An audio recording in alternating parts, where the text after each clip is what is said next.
The year was 1865, and Dustwater Station was little more than a splintered platform beside a sun-baked track, a place where steam hissed and dreams came to die quiet deaths. The train let off a final screech before lumbering down the rails, coughing smoke into the already scorched sky. Rosa May Jennings stood on that platform with her carpet bag clutched tight to her chest, the weight of 2,000 miles behind her and not a soul in front. She wore her best calico dress, faded lavender with tiny violets stitched near the hem, and her mother's brooch, tarnished but precious, pinned over her heart. Her hair had curled against her will in the dry heat, coiling around her temples and the nape of her neck in wild rebellion. She tried to tame it with a wet comb back in Kansas City, but the coils defied her as always. She was too aware of the boldness of her eyebrows, too aware of the curious stares from the men unloading crates, spitting into the dust, their eyes raking over her like she were some exotic animal let off the train for sport. Still, she waited. She'd come with a promise tucked in her pocket. Letters from Mr. Thomas Brewer, a rancher needing a God-fearing wife to help tend his home, feed his hands, and warm his bed. His words had been plain, but not unkind. I need a woman who's not afraid of hard work. If you are that sort, I'll take you in earnest. Rosa had answered with care. She hadn't lied. She had simply believed her worth would be seen in time. The sun dipped behind the roofline of the telegraph office when she finally spotted him. A tall, lean man astride a chestnut gelding, with a tan duster and a shadow of beard around his jaw. He rode like someone used to owning every inch of dirt he crossed. He stopped just beyond the platform, boot hitting earth as he dismounted.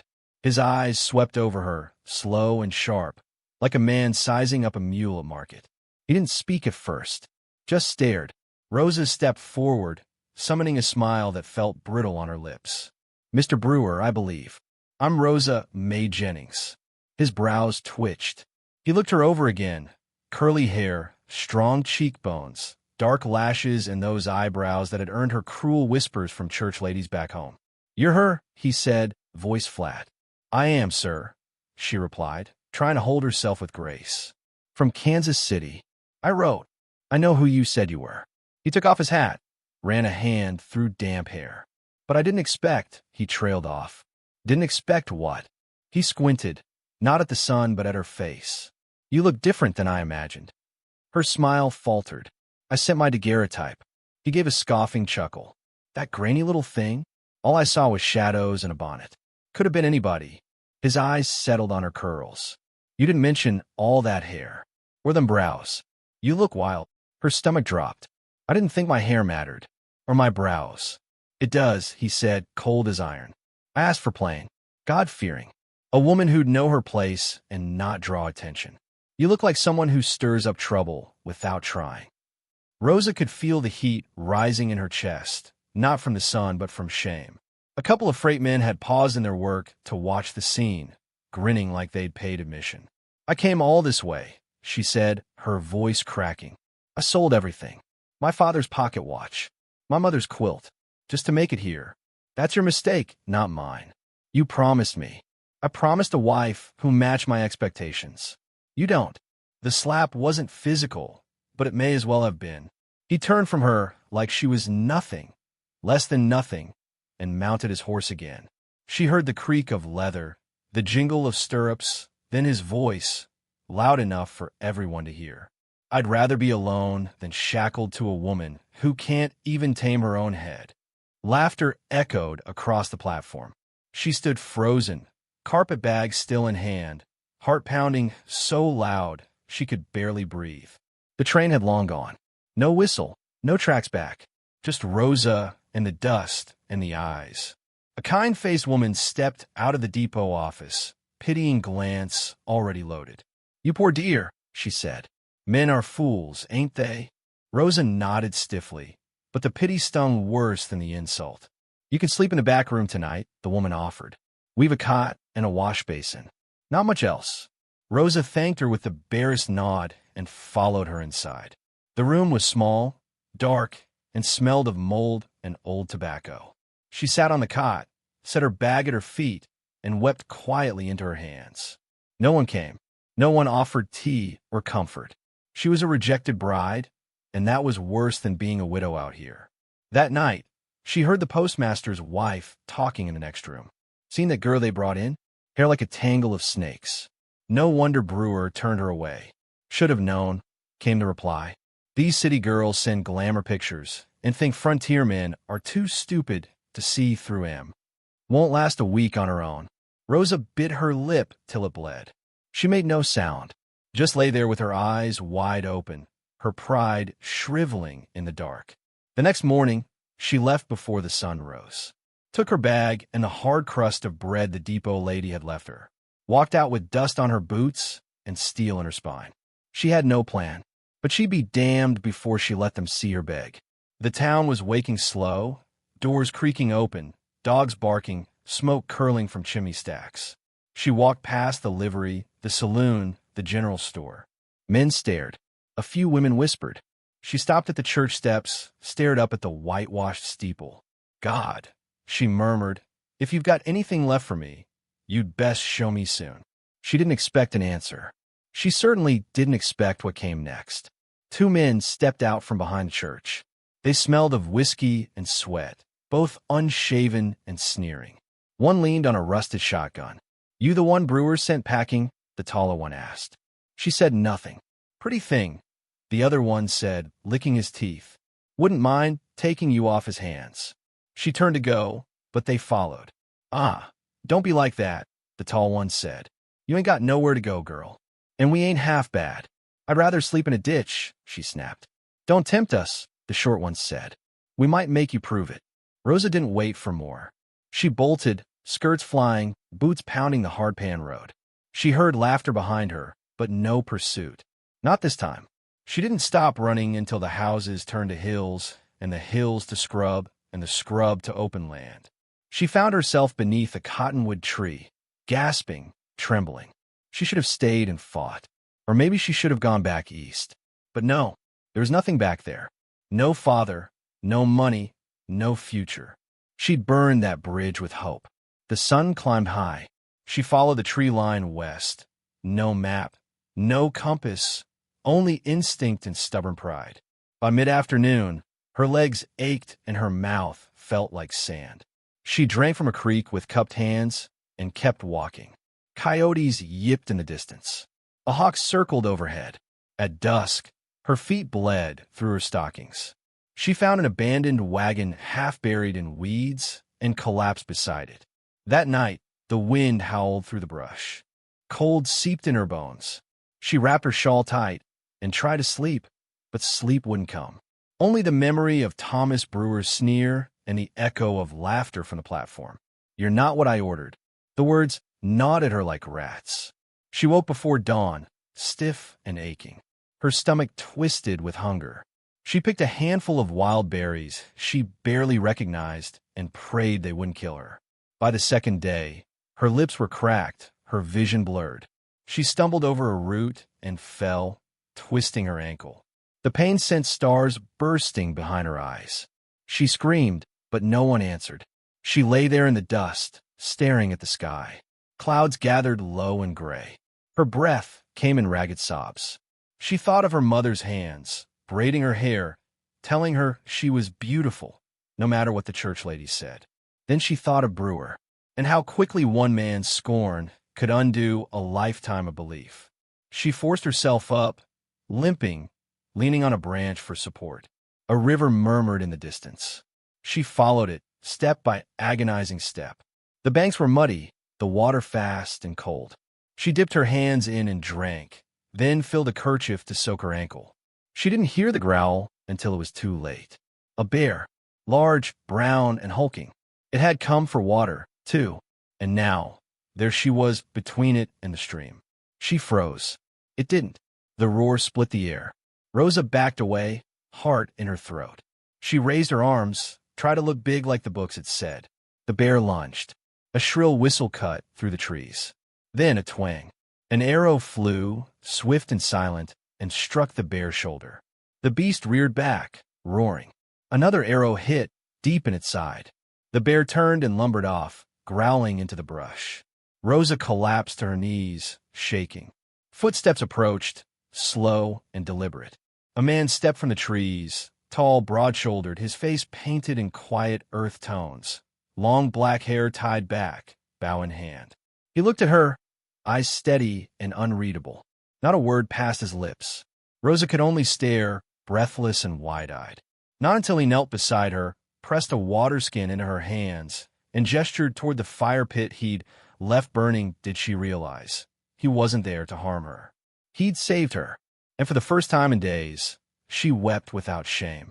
The Comanche warrior said nothing for a long while, only sat across the fire from her with a patient stillness that seemed older than the stones beneath them.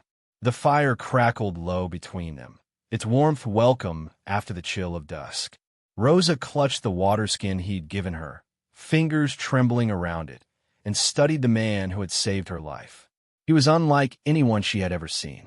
Tall and broad, built like a mountain, with skin bronzed by sun and wind.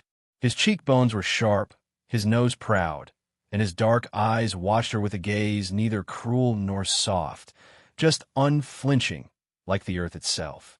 His black hair was tied back with a strip of rawhide, and around his neck hung a string of bone beads, dull with age. He hadn't said a word since he stepped from the trees and drove the bear off with his arrows. He hadn't needed to. Now he stirred something into a pot over the flames. Roots, dried meat, something pungent that filled the clearing with a smell not unpleasant, but wholly unfamiliar. Rosa shifted, still cradling her twisted ankle, her dress torn at the hem and streaked with dirt. She had never felt so wretched. And yet, under this man's gaze, she did not feel mocked. Just seen. She cleared her throat. Thank you for earlier. I didn't think. I thought it was the end. He glanced at her. You nearly made it so. His voice was low, quiet as the rustling grass, but there was strength in it. He handed her a carved wooden bowl of stew. She stared at it. Is it safe? He blinked slowly. You'd rather starve? Her lips twisted, half amused despite herself. I've been a bit of that already. She tasted the stew. It was bitter, smoky, and rich. Her stomach rebelled at first, but after a few bites, hunger overwhelmed pride. She ate in silence, eyes occasionally flicking to him. What's your name? He took a slow breath. They call me Gray Wolf. They, she echoed. My band. My blood. His gaze did not waver. They are gone now. Her voice softened. I'm sorry. He said nothing. Rosa looked down at her hands. They call me Rosa May Jennings. I suppose I'm the only one left using it. Gray Wolf studied her. You are not from here. She snorted. Is it that obvious? You walk like a town girl. Fall like one too. That drew a chuckle out of her, though it hurt to laugh. Well, Mr. Gray Wolf, I reckon you're right. I came from Kansas City. Thought I had a man waiting for me out here. Turned out, he had different notions once he saw me. Gray Wolf did not reply, but something passed through his eyes. Understanding, maybe, or disdain. She couldn't tell which. I'm not what he wanted, she continued, her voice quieter now. Too curly, too dark, too loud. He took one look at me and left me standing like a fool. Gray Wolf stirred the fire with a stick. Then he was weak. She looked up sharply. Is that what you think? It is what I know. A man who sees with only his eyes does not deserve a woman who walks through fire. That silenced her. No one had ever spoken to her like that. Not her father, not the preacher back home, certainly not Thomas Brewer. They sat with only the wind and the fire between them. The night creatures sang softly in the woods. Her ankle throbbed with each heartbeat, but the pain no longer felt like defeat, just a thing to bear. Gray Wolf stood, smooth and quiet. You will rest here tonight. Tomorrow, I take you to water and shelter. She blinked. Why help me? He looked down at her. You would not last alone, and I do not leave the wounded to die. But I'm not of your people. He tilted his head. Nor mine of yours. But death makes no difference between them. Then he walked to the edge of the firelight, spread a blanket on the ground, and lay down facing away from her. Rosa lay back against a pile of grass and wrapped her shawl tighter. The stars above were brighter than she'd ever seen, clustered like scattered embers across the black. She thought of home, or what had been, and the girls who whispered behind their hymnals about her wild face. She thought of her mother's voice, strong and tired, warning her that life out west would chew her up if she wasn't careful. But nothing in her mother's stories had prepared her for this. When morning came, Gray Wolf had already stirred the fire back to life. He handed her a walking stick and helped her to her feet with surprising gentleness. His hands were rough, scarred, but steady. The next few days blurred into a rhythm of survival. They walked when her ankle allowed, stopped to rest often. Gray Wolf hunted rabbits with uncanny silence, his arrows swift and sure. He showed her which berries wouldn't kill her, how to find clean water by watching where the birds flew. He built a crude splint for her ankle and taught her how to wrap it with strips of pine bark soaked in cold creek water. And all the while, he spoke little but listened. One evening, after she managed to limp across a stream without help, he finally spoke again. "You are stubborn." She smiled. "You're just now noticing that." He grunted, almost amused. "It will keep you alive." They made camp that night near a rock outcrop with a hollowed ledge for shelter. The fire flickered against the stone, casting shadows that danced like ghosts. Rosa watched Gray Wolf skin a rabbit with swift precision. "Were you always alone?" "No," he said. "Not until the soldiers came. They burned our lodges, took the women, killed the old." Her breath caught. "I'm sorry." He nodded once. "It was war. War does not ask if you are ready. Is that why you stay away from towns?" "They see what they want. A savage. A threat. I give them no excuse." She frowned. "But you helped me. You were lost. You had not yet turned cruel." Her voice dropped. "What if I had? Then I would have left you to the wolves." She laughed softly, not from humor, but from the strange comfort of his honesty. "You speak plainly. So do you." They ate in silence, but the air between them had shifted. No longer two strangers surviving by proximity, but something else. Not yet trust, but the slow beginning of it. The next day, they found a narrow gorge with a stream running through its belly. Gray Wolf led her down the rocks, careful to support her as they descended. The canyon walls rose high, red and gold, painted by time and wind. "Here," he said, "we stay." Rosa dropped her bag and breathed deep. The air smelled of cedar and sun-warmed stone. She looked around at the place, hidden, quiet, defensible. "How did you find this?" "I have walked many lands." He began setting up a more permanent camp, stones for a fire pit, branches for a lean-to. Rosa helped where she could, gathering tinder, weaving grass mats to sleep on. That night, she asked, "What did they call your people?" "Your band." He stared into the flames. "Nakoni." She repeated the words softly. "Nakoni. They are gone," he said, "but not forgotten." She watched him, the flicker of firelight dancing across the hard lines of his face. Maybe not all gone, so long as someone remembers. Gray Wolf did not reply, but his shoulders eased, just a little. By the fifth day, Rosa's ankle had improved. She could walk without the stick, though her steps were slow. She felt stronger, leaner. The wild had peeled away the softness she'd once thought made her womanly.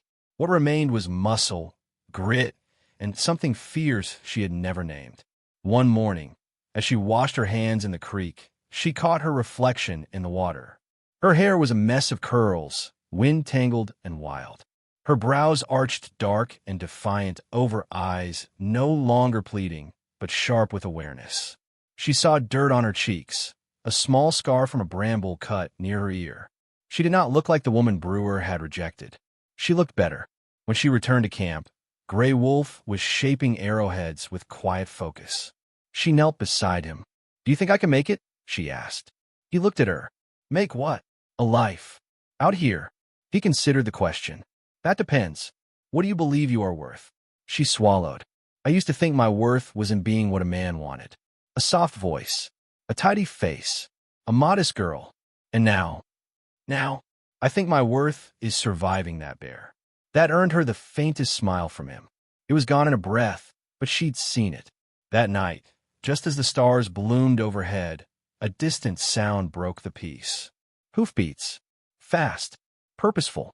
Gray Wolf stood instantly, bow in hand. "Stay here." He vanished into the trees. Rosa waited, heart pounding. The night was too still. No insects, no wind, just that sense, cold and prickling, that something hunted nearby. Minutes passed, then the sound of struggle, a yell, a gunshot, silence. She grabbed a rock, her only weapon, and stood. Her heart thudded loud as thunder. Then, movement in the trees. Gray Wolf emerged, dragging a man by the collar. A cowboy, young, bleeding from the temple, revolver gone. He tossed the man near the fire. "He followed your trail," Gray Wolf said. "Not alone. 2 more ride with him." The man groaned. "We was just looking to teach the girl a lesson. Ain't no harm meant." Gray Wolf kicked his rifle into the creek. "Next one won't be breathing." Rosa stared down at the man. It was the shorter one of the 2 who'd laughed behind the church. His face, once smug, was now slack with terror. She stepped forward, rage rising in her throat like bile. "You thought I'd be easy, didn't you?" He whimpered. Gray Wolf didn't stop her as she raised her hand and slapped the man hard across the face. She turned to Gray Wolf. "We can't stay here, can we?" "No," he said. "They will return. With others. Then we move at dawn." He met her eyes. "Are you ready?" She looked out at the dark trees, the wild country stretching endless beyond them. "I'm not ready," she said, voice firm. "But I'm going anyway." "Got it." Here's section 3, titled The Warrior's Camp. Tension, kindness, and change, written as a vivid, immersive, and emotionally grounded 2,000-word continuation. Let's begin. The Comanche camp nestled in a cradle of wind-carved stone, hidden between jagged cliffs and a thick wall of pine. The land smelled of earth and smoke, and a stream ran clear as polished glass through its heart. There were no gates, no fences, just vigilance and silence that listened before any man spoke. They arrived under a slate-gray sky. Lark's feet were raw from days of walking, her legs trembling with each step. The Comanche warrior, who still had not told her his name, walked ahead without complaint, leading the pack horse and glancing back only once, to be sure she followed. His presence had grown no less imposing, but it had changed in her mind. He was no longer just a shadow with a blade. He was the reason she still breathed.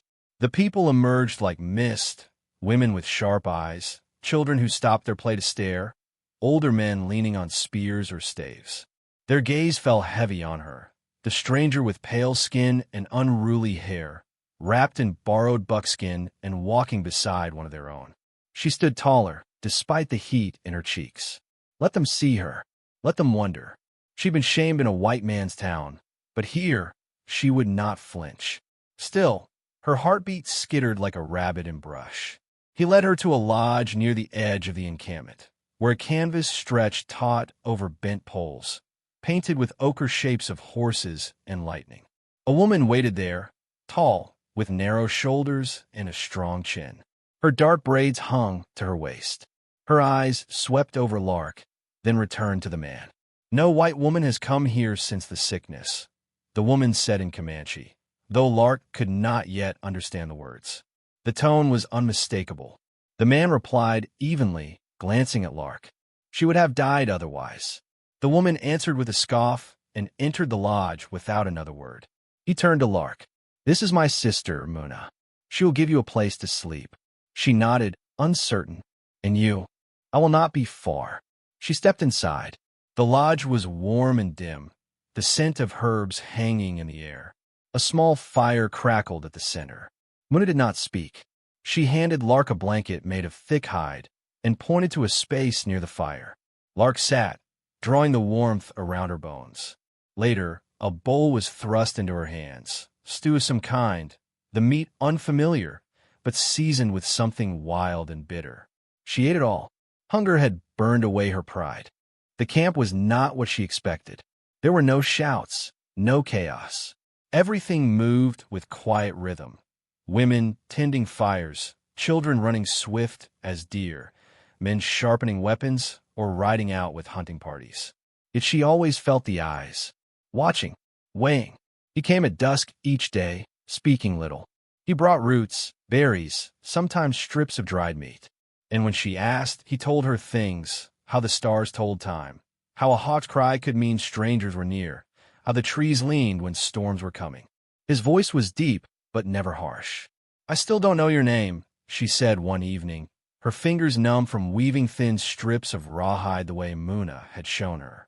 He looked at her then, the fire casting his features in gold and shadow. Sahel, he said. It means above. Like the sky. She repeated it softly. Sahel. He nodded once, then rose to leave. Weeks passed. Her hands grew rough, her muscles stronger. She learned to grind roots, to braid snares, to gut fish. Muna warmed slightly, offering small corrections and the occasional nod of approval. Lark took them as treasures. But not everyone approved. A group of young warriors often muttered when she passed, their stares sharper than blades. And one, a broad-shouldered man with a scar across his cheek, stepped in front of her one afternoon as she carried water from the stream. You do not belong here, he said in halting English. Go. I'm not here by choice, she replied. But I won't leave just because you're angry. His lips curled. You are weak. Before she could answer, Sahel appeared. His hand gripped the young man's shoulder with silent warning. No words passed between them, but the other man lowered his gaze and stepped aside. That night, Lark couldn't sleep. The fire had burned low, and the wind outside whispered like ghosts. She rose and stepped outside the lodge, wrapping the blanket tight around her shoulders. The moon painted the camp in silver. She found him by the stream, sharpening a blade against stone. They don't want me here, she said. He didn't look up. Some don't. Do you? A beat passed, long and slow as the river. I want you to live, he said. She knelt beside him, watching his hands. They were steady, practiced. That's not the same. No, he agreed. It is not. Her fingers brushed the cold earth. When I was younger, my father used to say I was too much. Too loud. Too wild. He said no man would want a wife with eyes that questioned and hair that fought back. Maybe he was right. Sahel looked at her then, truly looked. Your hair is not what I see, he said, nor your eyes. I see a woman who walks with bleeding feet and does not fall, who dares to speak when others tell her to be silent. That is not weakness. Her throat tightened. You speak kindly. I speak truth. The wind stirred the water beside them. I never thought I'd survive the mountains, she said. But here I am. Because of you. He set down the blade. No, because you would not die. Their eyes held. Something shifted, like a bowstring pulled taut, not yet loosed. She felt in her chest, a warmth not born of fire. In the days that followed, he brought her new words. She learned the Comanche for sky, fire, horse night. They sat in quiet spaces, and her laughter came more easily.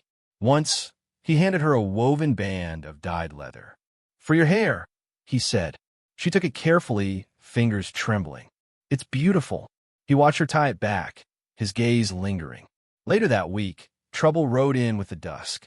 A scout returned, bloodied and breathless, speaking in rapid bursts. The camp stirred like a nest of hornets. Muna spoke urgently to Sahel, who rose and left with several men. Lark watched from the edge of the lodge, unease prickling her spine. By morning, a hush had fallen over the camp. A raiding party from a rival band had taken horses, killed 2 men gathering roots. Retribution was coming. Sahel returned that evening, face grim. You must stay inside the camp, he told her. She swallowed. Will you fight? He nodded once. Be careful, she whispered. He paused. Do not be afraid. You are not alone. That night, she didn't sleep. She thought of gunshots and fire, of blood on snow. But dawn came soft and golden. The men returned unharmed, horses reclaimed, justice done. Still, the shadow lingered. In the weeks that followed, Lark found herself looking for him, listening for his footfall, watching the trail that led into the hills. She didn't know when her heart had changed, only that it had. He was no longer just her savior. He was her storm, her calm, her firelight in the dark. One evening, as they sat by the stream, she touched his hand. He did not pull away. I used to dream of a house in the east, she said. A husband with a steady job, children who never cried. Now I dream of a sky with no end, and a man who speaks like the river. His hand turned palm up, accepting hers. I dreamed of silence, he said. Then you came. The camp slowly began to shift. Children came closer when she walked by. Women asked her to help with stitching or sorting dried meat. Even the man with the scar gave her a curt nod one morning. But peace was a fragile thing. One evening, smoke rose in the distance, wrong smoke, thick and black. A nearby settler homestead had been attacked. White men would ride for vengeance, no matter who was truly to blame. "They will come," Sahel said, with fire and fear. She stood beside him, chin high. "Then I won't run." "You should," he said. "I won't," she repeated. He looked at her long and hard, then nodded. The days ahead would bring trials, but that night they sat beneath the open sky, their hands entwined. The stars did not judge. The river did not speak. But the earth beneath them held their silence, like a promise waiting to be kept. Absolutely. Here's section 4. The final choice: danger, devotion, and redemption. Continuing from the rising tension of the previous chapter and bringing the story to a powerful 2,000-word conclusion. The sun crawled above the horizon with the slow menace of a drawn gun. In the Comanche camp, shadows moved swiftly. Fires burned low, horses were bridled without chatter, and arrows were counted in silence. Word had come at dawn. Settlers, angry and blind with fear, were gathering a posse.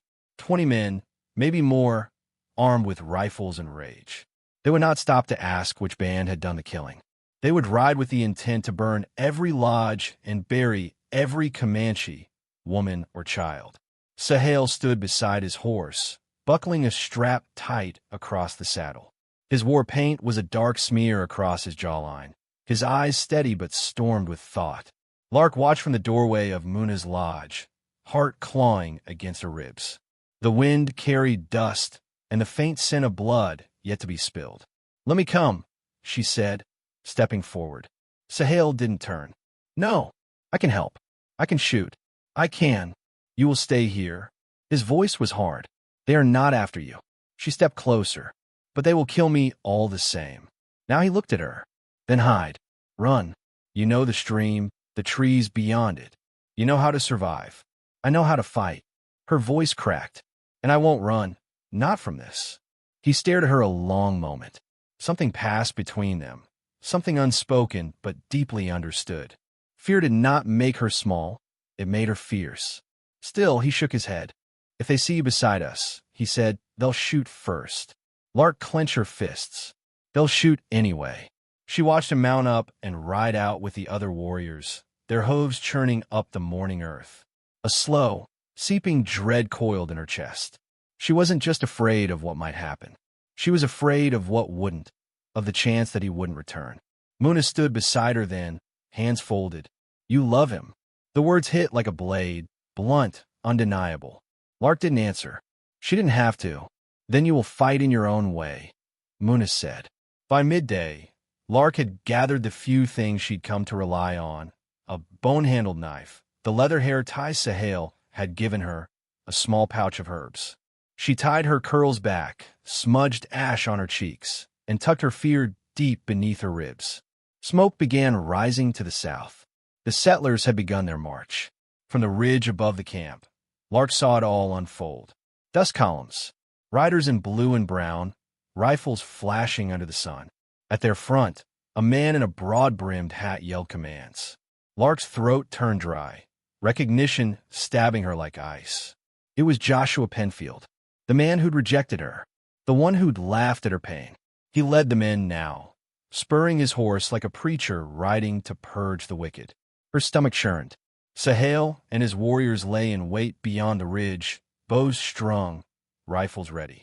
They would not strike unless forced. But Lark knew men like Penfield. They came to punish, not to parley. The first gunshot cracked like thunder. Lark flinched. A second followed. Then the world tipped into chaos. Men screamed. Horses shrieked. Gunfire echoed across the canyon walls. Sahel's warriors moved like shadows, silent, fast. They aimed to wound, to drive fear, not death. But the settlers fired wildly, striking anything that moved. Lark ran, ducking low, heart thundering in her chest. She reached a fallen rider, young, bleeding from a leg, and dragged him behind a boulder. A Comanche boy no older than 15 helped her bind the wound with strips of cloth. The boy said nothing, only nodded once and vanished again into the smoke. Through the din, she saw Sahel. He moved like a spirit, bow drawn, eyes locked on his target. But from behind a wagon, Penfield raised his rifle. Lark screamed. Sahel turned. The shot rang out. He staggered. Time fractured. Lark ran, feet barely touching the ground. She reached him as he collapsed behind a cluster of rocks, his breath coming in harsh, ragged bursts. Blood seeped from his side, dark and angry. "No, no, no, stay with me," she gasped, pressing her hands to the wound. He winced. "Go, leave me." She shook her head, tears streaking through the ash on her cheeks. Not again. Not this time. Around them, the battle waned. The settlers were falling back, confused, disoriented by the hit-and-run tactics of the Comanche. A few riders yelled for retreat. The tide was shifting, but Sahel's blood pooled fast. Lark tore strips from her tunic, pressing them to the wound. "You're going to live. Do you hear me? You have to." His hand found hers, weak but warm. "You are the only fire I know now." She pressed her forehead to his. "And you mine." By nightfall, the settlers had retreated. They would not return. Not soon. Not without reinforcements. The camp was scarred but still standing. And Sahel, alive, though pale, was carried back to the lodge. Lark sat by his side for 3 nights, feeding him broth, changing his dressings, whispering old songs she barely remembered. Muna helped, silently and with care. The camp no longer watched Lark with suspicion. Now, when they saw her pass, they nodded. They knew what she had done. On the 4th day, Sahel opened his eyes. "You stayed," he murmured. "I told you I would." He tried to smile. "Then stay again. For longer." She blinked, heart catching. "What do you mean?" "I have no horses left," he said, voice hoarse. "No weapons. I may not be a warrior for a time, but I still have fire, and I would share it with you, if you'll have it." Her throat tightened. "Are you asking me to be your wife?" "In our way, yes. No priest, no paper. Just us. You and me and the sky." She leaned down, brushing his hair from his brow. "Then yes." Outside, the earth turned slowly under a rising moon. The camp healed. New lodges were built. Children laughed again. Lark and Sahel walked together when his strength returned, her arms steady beneath his. They spoke less of war and more of planting, of hunting trails, of stories. One evening, Joshua Penfield returned, but not as he once was. He came alone, hands raised, face streaked with remorse. He bore no rifle, only a letter. "I didn't know she'd be here," he said, shame thick in his voice. "Didn't know what I was doing. I saw her save my men. I came to say I was wrong." Lark took the letter. She did not open it. "You judge me by how I looked," she said. But he saw who I am. Penfield nodded, broken by the truth. "If you ever want to come back east." "I'm east of nowhere now," she said. "And that's where I belong." He left without another word. Later that night, Sahel asked her what the letter said. She tossed it into the fire without looking. "It doesn't matter." Together, they watched it burn. The stars came out, old and knowing. Somewhere in the hills, a wolf howled, a song of survival, of fire, of love found in the most unlikely places. And in a camp that had once eyed her with suspicion, a woman with curly hair and bold eyebrows held the heart of a warrior, and finally, her place in the world. The frontier had tested them both, and they had endured.